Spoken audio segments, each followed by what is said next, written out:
आपल्या ज्येष्ठ दिनमुळातले जे या मुलांचे विवेक चंदन आजोबा आहेत, त्यांनी या मुलांचं कौतुक करून त्यांना आशीर्वाद म्हणून या ठिकाणी 2000 रुपये त्यांनी दिलेले आहेत.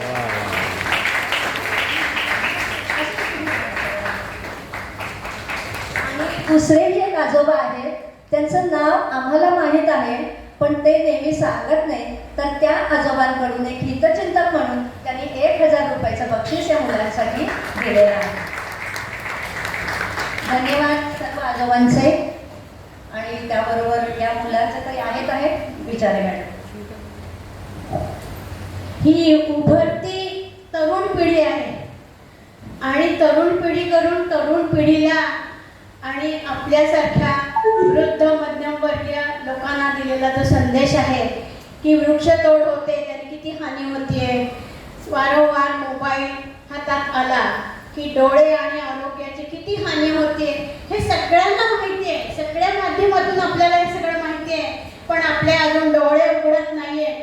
तर ते डोळे उघडावेत हा संदेश या कार्यक्रमातून आपल्याला मिळतोय.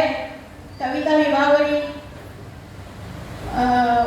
बहुपेडीय व्यक्तित्वाचं आणि कलाकार सुप्रभा चॅरिटेबल ट्रस्टच्या संचालिका आणि शैलेश चव्हाण संस्थेचे विश्वस्त नाट्य संहितेचे जतन करणारे कलाकार यांच्या सहकार्याने या छोट्या छोट्या बाल कलाकारांनी आपल्याकडे जो मूक नाट्याविष्कार सादर केला तो खरोखरच डोळ्यात अंजन घालणारा आहे. आपल्याला खूप छान संदेश मिळालेला आहे. हा संदेश सर्वत्र पोहोचावा अशी सरांची इच्छा आहे आणि ती आपण पुरी करावी.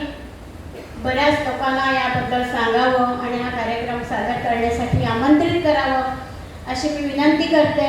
तेव्हा अतिशय उत्स्फूर्तपणे आणि जीवनावश्यक असा हा प्रोग्राम आहे, हा आपल्यापुढे सादर केला विभागताईंनी. धन्यवाद.